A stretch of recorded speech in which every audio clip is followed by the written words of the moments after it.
اب ہم سے صفائی کے گواہوں کی فہرست پیش کرنے کے لیے کہا گیا۔ فہرست ہم نے پہلے ہی تیار کر رکھی تھی، چنانچہ فوراً پیش کر دی۔ میاں سعید صاحب نے جب 32 نام دیکھے تو خفا ہو گئے۔ کہا، میں اتنا ہجوم نہیں بلا سکتا۔ خالد نے اصرار کیا کہ ہر گواہ اپنی جگہ پر بہت اہم ہے۔ میاں سعید نے اپنے انداز میں مضحکہ اڑانے کی کوشش کی۔ ممتاز شیریں صاحبہ کا نام پڑھا تو ارشاد کیا، یہ ممتاز شانتی کون ہے؟ عدالت کے آدمی میاں صاحب کے اس مذاق پر ہنسے، ہم ہونٹ بھینچے خاموش رہے۔ بڑی مشکلوں کے بعد مجسٹریٹ صاحب درجہ اول 14 گواہ بلانے پر راضی ہوئے، چنانچہ فہرست پر نشان لگا دیے گئے۔ سمن جاری ہوئے۔ میں کسی گواہ سے نہ ملا کیونکہ میں چاہتا تھا کہ ہر کوئی میرے افسانے کے متعلق اپنی بے لوگ رائے دے تاکہ مجھے اپنی صحیح پوزیشن معلوم ہو سکے۔ جن گواہوں کے سمن کی تعمیل ہو چکی تھی ان کو صبح سویرے عدالت میں حاضر ہونا پڑا تھا۔ میں بے حد شرمندہ تھا کیونکہ غریب کام کاج چھوڑ کر کئی گھنٹے کھڑے رہتے تھے۔ ہم تو ملزم تھے لیکن ان کی حالت بھی ہم جیسی تھی۔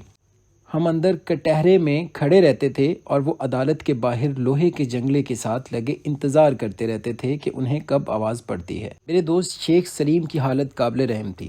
صبح شام پینے کا عادی، سارا وقت جمائیاں لیتا رہتا تھا۔ آخر اس سے یہ اذیت برداشت نہ کی گئی۔ چھوٹی بوتل میں وسکی بھر کے لے آتا اور چھوٹے چھوٹے وقفے کے بعد پیتا رہتا۔ ادب سے اس کا دور دور تک کوئی واسطہ نہیں تھا، لیکن جب وہ دوسروں سے باتیں کرتا تو یہی کہتا، آخر فحاشی کیا ہے؟ منٹو کا افسانہ ٹھنڈا گوشت میں نے پڑھا نہیں، لیکن یہ فحش نہیں ہو سکتا۔ منٹو آرٹسٹ ہے۔ ہماری طرف سے پہلے گواہ Syed Abid Ali Abid MA LLB principal Dyal Singh College Lahore تھے۔ آپ نے بیان دیتے ہوئے کہا، میں نے رسالہ جاوید میں ٹھنڈا گوشت پڑھا ہے، یہ ایک ادب پارہ ہے۔ منٹو صاحب کی میں نے تمام تصانیف پڑھی ہیں۔ پریم چند کے بعد جو مختصر افسانہ نگار مشہور ہوئے ان میں سعادت حسن منٹو کو ایک خاص مقام حاصل ہے۔ اس افسانے سے ایشر سنگھ کے کردار کا نمایاں ترین اثر یہ ہے کہ اس نے جو ناروا حرکت کی اس کی سزا اسے فطرت کی طرف سے نفسیاتی نامردی کی صورت میں مل گئی۔ عدالت کے ایک سوال پر عابد صاحب نے کہا، ولی سے لے کر غالب تک سب وہ چیز جسے فحش کہا جاتا ہے لکھتے چلے آئے۔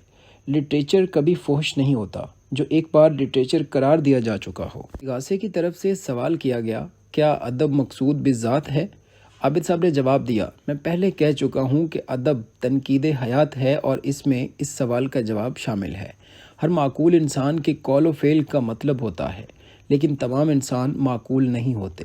ہر قول یا فعل سوسائٹی کی نظروں میں اچھا یا برا ہو سکتا ہے۔ اچھے اور برے فعل جانچنے کے لیے بے شمار معیار ہوتے ہیں۔ استغاثے کے ایک اور سوال کے جواب میں عابد صاحب نے کہا، یہ افسانہ میرے سب بچوں اور بچیوں نے پڑھا ہے۔ میری ایک لڑکی 4th ایئر میں پڑھتی ہے، اس سے کئی بار سیکس پر علمی بحث ہو چکی ہے جو اس کے نصاب کا جزو ہے۔ پھر آپ نے کہا، خاص آدمیوں سے جو کہ ادیب ہیں اس افسانے کے بارے میں میرا تبادلہ خیالات ہوا ہے۔ سب نے اس کو بہت سراہا۔ صفائی کے دوسرے گواہ مسٹر احمد سعید پروفیسر نفسیات دیال سنگھ کالج لاہور تھے۔ آپ نے اپنے بیان میں کہا، افسانہ ٹھنڈا گوشت فحش نہیں، اس میں ایک بہت بڑا جنسی مسئلہ ہے۔ ان کے نزدیک لفظ فحش کی کوئی بنیاد ہی نہیں۔ دوسرے الفاظ میں فحاشی ایک اضافی چیز ہے۔ ذہنی طور پر بیمار اشخاص پر ٹھنڈا گوشت پڑنے سے برا اثر ہو سکتا ہے۔ تیسرے گواہ ڈاکٹر خلیفہ عبدالحکیم MA LLB PhD سابق ڈائریکٹر آف ایجوکیشن کشمیر تھے۔ آپ نے اپنے بیان میں کہا، انسانی نفسیات کے اندر جو خیر و شر ہے، ادیب کا یہ کام ہے کہ وہ اس کو اس انداز سے پیش کرے جس سے انسانی زندگی کے حقائق سمجھنے میں مدد مل سکے۔ برے کردار کو اس انداز سے پیش کرے کہ اس کی برائی دیکھ کر نفرت پیدا ہو۔ خلیفہ صاحب نے اپنے بیان میں یہ بھی کہا کہ زیر بحث افسانے کے کردار ایشر سنگھ سے شدید کراہت اور نفرت پیدا ہوتی ہے۔ یہ کردار بالکل صحیح ہے۔ ایسے کرداروں پر خاص کیفیتوں کے ماتحت جسمانی حالت درست ہونے کے باوجود نفسیاتی نامردی طاری ہو سکتی ہے۔ ان 3 گواہوں کے بیان ایک پیشی میں ہوئے۔ چونکہ یہ خاصے طویل تھے اور اس کا ایک ایک لفظ خود مجسٹریٹ صاحب کو لکھنا پڑتا تھا، اس لیے وہ جھنجھلا جاتے تھے۔ کئی بار آپ نے تنگ آ کر کہا، میں مجسٹریٹ ہوں یا محرر، لیکن بہرحال انہیں اپنا فرض ادا کرنا ہی پڑتا تھا۔ اس پیشی میں ایک بڑی دلچسپ بات ہوتی ہے۔ میرے ہاتھ میں سگریٹوں کا ڈبہ غالباً کریون A کا تھا۔ مجسٹریٹ صاحب کی نظر پڑی تو آپ نے مجھے ایک بہت بڑی ڈانٹ پلائی، یہ گھر نہیں عدالت ہے۔ میں نے مؤدبانہ عرض کیا، لیکن حضور میں پی تو نہیں رہا ہوں۔ آپ نے اور زیادہ گرم ہو کر کہا، خاموش رہو، ڈبہ اپنی جیب میں رکھو۔ میں نے حکم کی تعمیل کی۔ مجسٹریٹ صاحب درجہ اول نے میز پر سے اپنا سگریٹ ٹن اٹھایا اور ایک سگریٹ لگا کر پینا شروع کر دیا، اور میں ملزموں کے کٹہرے میں کھڑا اس کا بکھرا ہوا دھواں پیتا رہا۔ اگلی پیشی پر میاں تصدق حسین خالد تشریف نہ لائے کیونکہ ان کے گھر میں کوئی علیل تھا۔ ہمیں تاریخ مل گئی اور اس تاریخ پر میاں صاحب موصوف تشریف نہ لائے۔ ان کا لڑکا ولایت سے واپس آ رہا تھا، وہ کراچی اس کے استقبال کے لیے چلے گئے تھے۔ ہم سخت الجھن میں گرفتار ہو گئے۔ میں نے مجسٹریٹ صاحب سے مؤدبانہ گزارش کی کہ ہمیں تاریخ دے دی جائے، اس لیے ہمارا وکیل موجود نہیں۔ آپ نے اس سے انکار کر دیا اور حکم دیا کہ کارروائی شروع ہو۔ میں بہت سٹ پٹایا۔ گواہ کو آواز دی گئی۔ ڈاکٹر سعید اللہ MA LLB PhD DSc ان دنوں پاکستان تشریف لائے ہوئے تھے۔ اب میں سوچنے لگا کہ کیا کروں، مگر شاید اس لیے کہ خاندان کے سب بزرگ وکیل اور باپ سب جج تھے، 2 بڑے بھائی بریسٹر ہیں، اور اس لحاظ سے خون میں کسی قدر قانون گھلا ہوا تھا، میں نے میاں تصدق حسین کی جگہ سنبھال لی اور اپنے گواہ نمبر 4 ڈاکٹر سعید اللہ صاحب سے بیان دلوانا شروع کر دیا۔ بات بات پر مجسٹریٹ صاحب مجھے ٹوکتے، تم اس طرح سوال نہیں کر سکتے، تم یہ بات نہیں پوچھ سکتے، تم وہ بات نہیں پوچھ سکتے، لیکن میں ڈٹا رہا۔ ڈاکٹر صاحب کا بیان آدھا ختم ہوا کہ عدالت کے کمرے میں 4 نوجوان وکیل کالے کوٹ پہنے چست بڑے بانکے داخل ہوئے اور ڈاکٹر سعید اللہ صاحب کے پاس کھڑے ہو گئے۔ ایک جس کی پتلی پتلی مونچھیں تھیں اور جس کا رنگ باقی 2 کے مقابلے میں کسی قدر سانولا سا تھا، میرے ساتھ کٹہرے کے ساتھ لگ کر کھڑا ہو گیا۔ تھوڑی دیر بعد جب مجھے سانس لینے کا موقع ملا تو اس نے میرے کان میں کہا، منٹو صاحب، کیا ہم آپ کے مقدمے کی پیروی کر سکتے ہیں؟ میں نے کچھ نہ سوچا اور کہا، جی ہاں، آپ کر سکتے ہیں۔ چنانچہ پتلی پتلی مونچھوں والے اس نوجوان وکیل نے پیروی کرنا شروع کر دی۔ مجسٹریٹ صاحب نے ان سے پوچھا، آپ کیسے؟ وکیل صاحب نے مسکرا کر جواب دیا، حضور، میں ان کا وکیل ہوں۔ کیوں منٹو صاحب؟ میں نے اس بات میں سر ہلا دیا۔ کارروائی شروع ہوتی ہے۔ اس وکیل کے باقی 3 ساتھی بھی حصہ لینے لگے۔ ان کی سرگرمی میں بڑا دلکش لڑکپن تھا، وہ جو کالج کے زندہ دل طلبہ میں ہوتا ہے۔ مجسٹریٹ صاحب بھنا گئے۔ آپ نے ان 3 سے پوچھا، آپ حضرات کیوں بیچ میں بول رہے ہیں؟ انہوں نے جواب دیا، حضور، ہم ملزموں کے وکیل ہیں۔ کیوں منٹو صاحب؟ میں نے پہلے کی طرح اس بات میں سر ہلا دیا۔ ڈاکٹر سعید اللہ صاحب نے اپنے بیان میں جو کچھ کہا میں اسے مختصراً پیش کرتا ہوں۔ آپ نے فرمایا، ٹھنڈا گوشت پڑنے کے بعد میں خود ٹھنڈا گوشت بن گیا ہوں۔ یہ افسانہ شہوانی ہیجان ہرگز نہیں پیدا کرتا۔ ایشر سنگھ کا کردار پیش کرنے کے لیے مصنف نے 2-3 دفعہ گالی استعمال کی ہے، مگر شاید فنکار نے اسے مناسب سمجھا ہو، مگر گالی کی شکل اس نے اس طرح بدلی کہ گالی معلوم نہیں ہوتی۔ اگر وہ گالی جو ایشر سنگھ نے استعمال کی ہے گالی بھی رہتی تو بھی میرے نزدیک یہ افسانہ فوش نہ ہوتا۔ گالی فوش بھی ہو سکتی ہے اور فوش نہیں بھی ہو سکتی۔ اگر فنکار صحیح فنکار ہے تو وہ گالی کو بغیر ضرورت کبھی استعمال نہیں کرتا۔ اس افسانے میں گالی کا استعمال فنکارانہ صلاحیتوں میں سے ایک ہے۔ پروسیکیوٹر صاحب بڑے نستعلیق قسم کے آدمی تھے، بڑے بانکے، کچھ کلا، گردن میں ہلکا سا شاندار خم، آنکھوں پر ریم لیس چشمہ، وہ بار بار اپنی ناک سے اتارتے اور جماتے تھے۔ آپ نے ازراہ تمسخر کچھ کہا تو ڈاکٹر صاحب برس پڑے اس زور سے کہ دوسرے کمرے میں صوفی تبسم صاحب کرسی پر اچھل کر باہر نکل آئے۔ بہرحال معاملہ ٹل۔ پروسیکیوٹر صاحب نے، جن کا نام غالباً محمد اقبال تھا، ڈاکٹر صاحب سے پوچھا، نفس مضمون کے لحاظ سے مختلف ادباء کو مختلف القاب دیے گئے ہیں، مثلاً راشد الخیری کو مصور غم، اقبال کو مصور حقیقت اور خواجہ حسن نظامی کو مصور فطرت۔ آپ کو کیا؟ ڈاکٹر صاحب نے اقبال صاحب کی بات کاٹ کر کہا، میں ٹھنڈا گوشت کے مصنف کو مصور حیات کا لقب دوں گا۔ اب کرنل فیض احمد فیض، ایڈیٹر پاکستان ٹائمز کی باری آئی۔ آپ نے اپنے بیان میں کہا، میری رائے میں افسانہ فوش نہیں۔ ایک افسانے کے الگ الفاظ کو فوش یا غیر فوش کہنے کے کوئی معنی نہیں ہے۔ افسانے پر تنقید کرتے وقت مجموعی طور پر تمام افسانہ زیر نظر ہوگا اور ہونا چاہیے۔ محض عریانی کسی چیز کے فحش ہونے کی دلیل نہیں۔ میں سمجھتا ہوں کہ اس افسانے کے مصنف نے فحش نگاری نہیں کی، لیکن ادب کے اعلیٰ تقاضوں کو بھی پورا نہیں کیا، کیونکہ اس میں زندگی کے بنیادی مسائل کا تسلی بخش تجزیہ موجود نہیں ہے۔ جرا کے جواب میں فیض صاحب نے کہا، میری پپیاں لے رہے تھے، اگر موضوع تقاضا کرے تو میں ایسے الفاظ کا استعمال جائز سمجھتا ہوں۔ منہ بھر بھر کے بوسے لیے، چوس چوس کر اس کا سارا سینہ تھوکوں سے لتھیڑ دیا۔ یہ الفاظ پارلیمنٹری نہیں لیکن ادبی اعتبار سے جائز ہیں۔ فیض صاحب کے بعد صوفی غلام مصطفیٰ تبسم پروفیسر گورنمنٹ کالج لاہور تشریف لائے۔ آپ نے اپنے بیان میں کہا، افسانہ ٹھنڈا گوشت لوگوں کے اخلاق کو خراب نہیں کرتا، ہو سکتا ہے اس کے بغیر فکرے الگ ہو کر فحش ہوں اور بعض نہ ہوں۔ انسانی جنسیات کو ادب کا موضوع بنا کر ہمارے لٹریچر کا رجحان ایک صحیح سمت کی طرف جا رہا ہے۔ جرا کا جواب دیتے ہوئے صوفی صاحب نے فرمایا، کوئی افسانہ یا ادب پارہ فوش نہیں ہو سکتا جب تک لکھنے والے کا مقصد ادب نگاری ہے۔ ادب بحیثیت ادب کے کبھی فوش نہیں ہوتا۔ اقبال صاحب نے اپنی ناک پر سے کئی مرتبہ جلدی جلدی رم لیس چشمہ اتارا اور جما لیا۔ صوفی صاحب کو گھیر گھار کر اپنے مطلب کی بات کہلوانا چاہتے تھے، مگر صوفی صاحب طفل مکتب نہیں تھے، اس برس سے استادی کرتے چلے آئے تھے۔ اقبال صاحب کے جال میں نہ پھنسے۔ ایک مرتبہ تو آپ نے صاف کہہ دیا، دیکھیے صاحب، آپ لاکھ الٹ پھیر کر لیں لیکن میں وہی کہوں گا جو مجھے کہنا ہے۔ اقبال صاحب نے سوال کیا، اگر کسی تحریر، افسانے یا ادب پارے کے نتائج خرب اخلاق ہوں مگر مصنف کا مقصد تخریب اخلاق نہ ہو تو آپ اس افسانے کو فحش کہیں گے یا نہیں؟ صاف ظاہر تھا اقبال صاحب کیا چاہتے تھے۔ صوفی صاحب نے مسکرا کر جواب دیا، نہیں، اس لیے کہ پڑھنے والوں کے اپنے ذہنی رجحانات شامل ہوں گے، نہ کہ مصنف کا مطلب۔ تخلیق ادب مصنف اپنی طبع سے مجبور ہو کر کرتا ہے، یہ تخلیق اوروں کے لیے بھی ہوتی ہے۔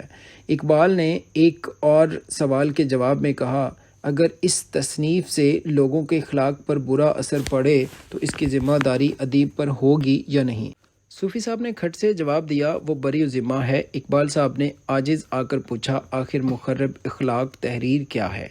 صوفی صاحب نے جواب دیا، وہ تحریر جس سے لکھنے والے کا مقصد محض تخریب اخلاق ہو۔ اقبال صاحب نے ناک پر اپنا رم لیس چشمہ جمایا اور گردن کو ذرا اور خمیدہ کر کے جرا بند کر دی۔ Doctor I Latif, head of the psychology department, FC college Lahore بلائے گئے۔ میں نے ان کا نام سنا تھا لیکن دیکھا کبھی نہیں تھا۔ آپ صوفی صاحب کے بیان کے دوران میں میاں سعید صاحب کے پاس بیٹھے تھے اور رسالہ جاوید کا خاص نمبر ان کے ہاتھ میں تھا۔ میں نے ان کی طرف غور ہی نہیں کیا تھا۔ جب وہ بیان دینے لگے تو میں نے انہیں غور سے دیکھا تھا۔ کالا رنگ، سب سے پہلے مجھے ان کی تیکھی مونچھیں نظر آئیں۔ آپ نے رسالہ ایک طرف رکھا اور کہنا شروع کیا، میں نے ٹھنڈا گوشت ابھی پڑھا ہے۔ یہ ایک غلط رسالے میں چھپا ہے۔ میرا مطلب ہے یہ افسانہ ایک پاپولر رسالے میں نہیں چھپنا چاہیے تھا۔ اگر یہ کسی سائنٹیفک رسالے میں کیس کی ہسٹری کے طور پر مردمی اور نامردمی کی تائید یا تردید میں چھپتا تو اس پر فحشی کا الزام عائد نہیں ہو سکتا تھا۔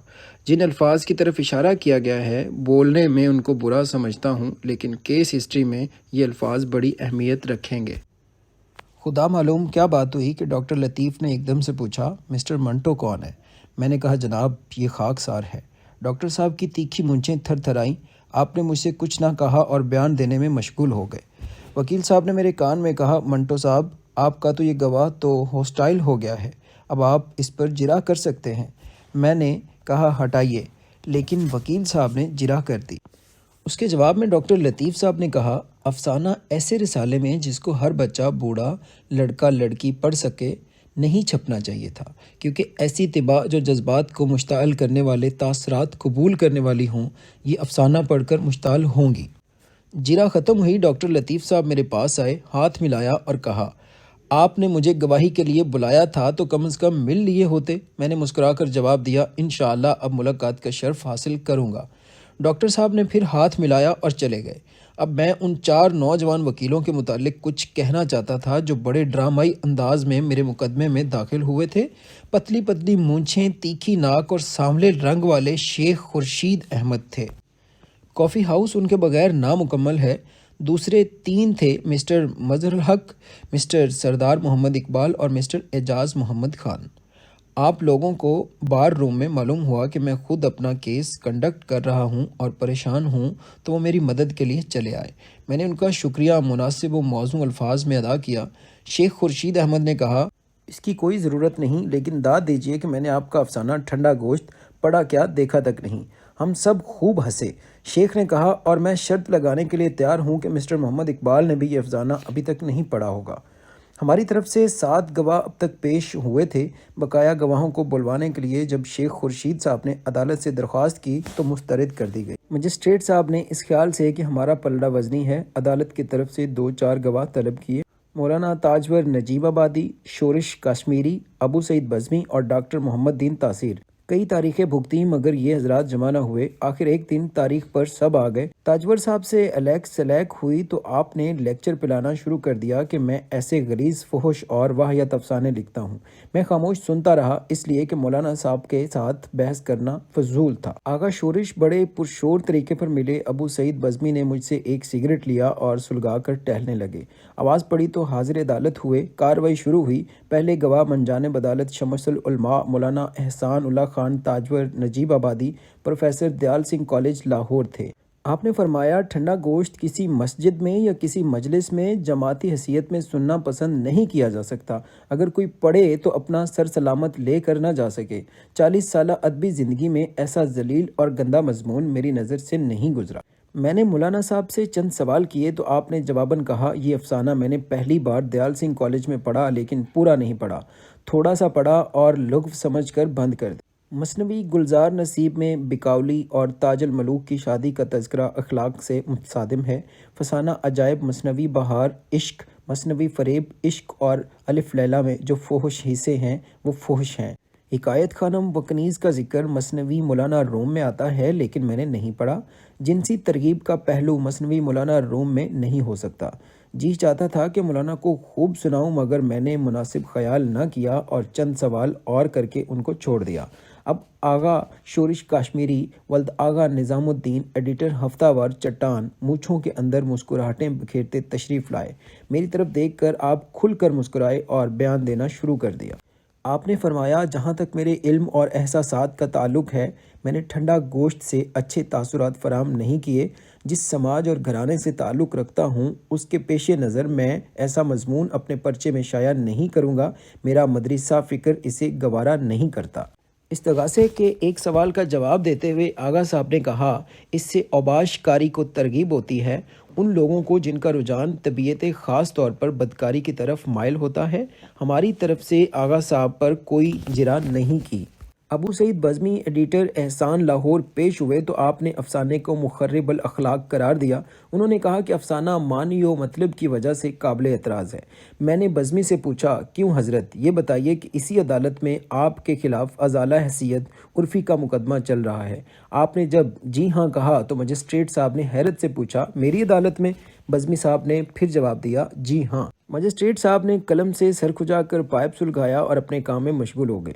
آخری گواہ منجانب عدالت یعنی ڈاکٹر تاثیر صاحب، پرنسپل اسلامیہ کالج لاہور، آپ نے اپنے بیان میں کہا، کہانی ادبی لحاظ سے ناقص ہے لیکن ہے ادبی۔ نشان لگائے ہوئے الفاظ کچھ اس کہانی کے لیے ضروری ہیں جو کچھ غیر ضروری ہیں۔ کچھ الفاظ ایسے ہیں جن کو ناشائستہ کہا جا سکتا ہے لیکن میں فحش اس لیے نہیں کہہ سکتا کہ لفظ فحش کی تعریف کے متعلق واضح نہیں ہوں۔ میرے خیال میں جن لوگوں کا میلان بدکاری کی طرف ہے ان کے لیے اس مضمون میں جنسی ترغیب موجود ہے۔ جس شخص کی طبع میں میلان بدکاری نہ ہو اسے اس مضمون سے جنسی کراہت ہوگی، جنسی ترغیب نہیں ہوگی۔ ٹھنڈا گوشت کا مطلب مردہ لڑکی ہے۔ میں اس کہانی کو ایک عام جنسی کہانی سمجھتا ہوں۔ یہ جنسی اخلاق خراب نہیں کرتی۔ عدالت کی تمام کارروائی ختم ہوئی۔ اب فیصلہ باقی تھا جو میاں ایم اے سعید صاحب سماعت کے دوران میں کئی مرتبہ زبانی سنا چکے تھے۔ شیخ خورشید احمد کو یقین تھا کہ ہم سب کو جرمانہ ہوگا۔ فیصلے کی تاریخ 16 جنوری یہی سال مقرر ہوئی۔ نصیر انور بالکل بے پرواہ تھا۔ ساری سماعت کے دوران میں وہ ہنستا مسکراتا رہا۔ عارف عبد المتین البتہ سارا وقت پریشان رہے۔ ان کی اس پریشانی کا باعث یہ بھی تھا کہ ان کے معمر والد بڑے ہراساں تھے۔ جب صفائی کی گواہیاں ختم ہوئیں تو میں نے اپنا تحریری بیان داخل کیا تھا۔ اس کو پڑھ کر مجھے اچھی طرح یاد ہے مجسٹریٹ صاحب نے فرمایا تھا، یہ بیان ہی ملزم کو سزا دینے کے لیے کافی ہے۔ یہ بیان حسب ذیل ہے۔ میں افسانہ ٹھنڈا گوشت مطبوعہ ماہانہ جاوید لاہور کا مصنف ہوں جو استغاثے کے نزدیک عریاں اور فحش ہے۔ مجھے اس سے اختلافات ہے۔ یہ افسانہ کسی بھی نقطہ نظر سے ایسا نہیں ہے۔ فحاشی کے متعلق بہت کچھ کہا جا چکا ہے اور کہا جا سکتا ہے، مگر یہ ایک طے شدہ امر ہے کہ ادب ہرگز فحش نہیں ہو سکتا۔ افسانہ ٹھنڈا گوشت کو اگر ادب کے دائرے سے باہر کر دیا جائے تو اس کے فحش ہونے یا نہ ہونے کا سوال پیدا ہو سکتا ہے، مگر یہ افسانہ ایک ادیب کی تصنیف ہے جو ادب جدید میں کافی اہمیت رکھتا ہے۔ اس کا ثبوت اس کی تصانیف ہیں اور وہ مضامین ہیں جو قریب ہر ادبی رسالے میں اس کے فن پر شائع ہوئے ہیں۔ اس سے پہلے 3 مرتبہ چند افسانوں کے بارے میں شبہ ہوا تھا کہ وہ فحش ہیں، چنانچہ مجھ پر مقدمے چلے، سزائیں ہوئیں، لیکن اپیل کرنے پر ہر بار سیشن کورٹ میں مجھے اور میرے افسانوں کو فحاشی کے الزام سے بری کر دیا گیا۔